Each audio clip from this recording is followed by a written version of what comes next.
Assalamualaikum warahmatullahi wabarakatuh. Saudaraku yang dirahmati Allah, pada kesempatan kali ini saya akan berbagi mengenai bagaimana cara meruqyah rumah kita yang dianjurkan oleh Nabi Muhammad SAW. Semoga bermanfaat. Dukung channel ini dengan cara share dan subscribe ya teman-teman. Jazakumullah khair. Alhamdulillahilladzi arsala rasulahu bil huda wa dinil haqq liyudhhirahu 'alad dini kulli wa khafa billahi syahida. Asyhadu an la ilaha illallah wahdahu la syarikalah wa asyhadu anna Muhammadan abduhu wa rasuluhu la nabiyya ba'dah. Allahumma shalli 'ala sayyidina Muhammad wa 'ala alihi wa sahbihi wa man tabi'ahum ay tabi'ahum bi ihsani ila yaumiddin. Saudaraku yang dirahmati Allah, kita sering mendengar orang merasa mendapat gangguan di rumahnya, gangguan sihir, gangguan jin ya di rumahnya itu.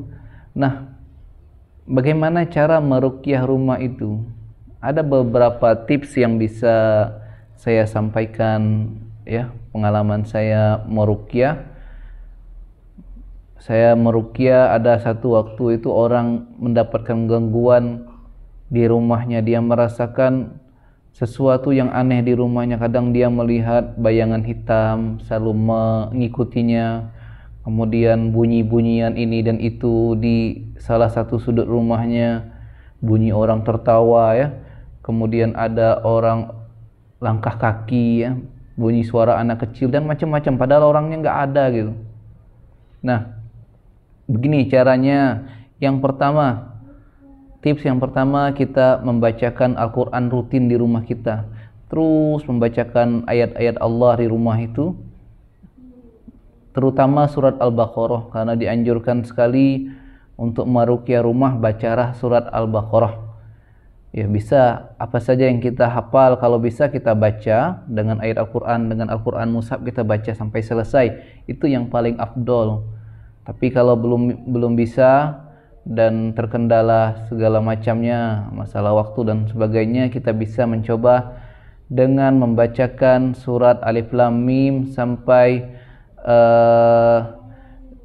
Alif Lam Mim dzalikal kitabul la raiba fi, sampai kita habis hafal ayat Alif Lam Al-Baqarah itu sampai yang pertama itu ya, ayat yang pertama.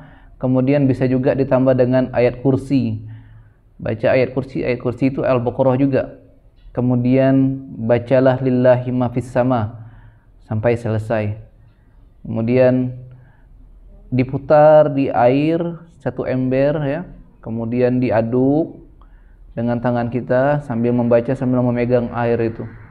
Kemudian berdoa kepada Allah, ya Allah, hamba mohon padamu ya Allah, jadikanlah air ini sebagai asyifa, sebagai penghancur sihir-sihir yang ada di rumah saya, jin yang bersemayam di rumah saya ya Allah.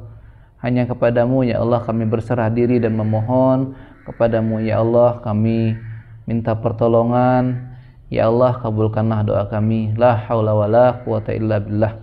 Kemudian kita ambil spray, isikan dulu beberapa air itu di spray ya, bisa 1-2 liter, siap tinggalkan sisa. Kemudian bisa juga sebenarnya dicampur dengan garam ya, garam halus, garam kasar sama saja.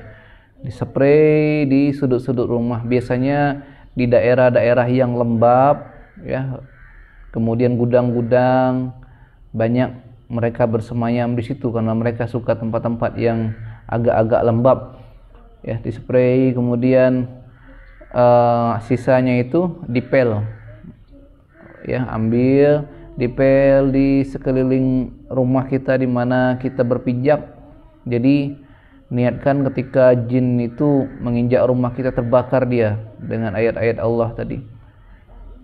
Paling bagusnya Al-Quran itu ya dibacakan setiap hari rutin di rumah kita. Insya Allah itu akan membawa ketenangan dan ketentraman. Saudaraku yang dirahmati Allah, bisa coba amalkan ini selama 40 hari berturut-turut. Kemudian lakukan murotal, hidupkan ayat-ayat murotal. Kalau kita memang dalam kesibukan bisa hidupkan murotal itu, lakukan selama 40 hari. Ada pengalaman pasien yang melakukan hal ini, dia mencium bau-bau hangus di akhir-akhir 40 hari itu. Kayak ada bau-bau terbakar seperti itu. Jadi bisa kita coba laksanakan dan amalkan ketika rumah kita rasa tidak nyaman, tidak tentram. Intinya bergantunglah kepada Allah ya, jangan sampai bergantung kepada air itu, jangan sampai salah niat, karena semuanya itu adalah wadah cara kita untuk menghancurkan sihir-sihir, cuma sarana saja. Sebenarnya hakikatnya adalah Allah yang membersihkan rumah kita. Insyaallah bermanfaat. Subhanallah wa bihamdihi, subhanakallah wa bihamdika, asyhadu an la ilaha illa anta, astaghfiruka wa atubu ilaik. Assalamualaikum warahmatullahi wabarakatuh.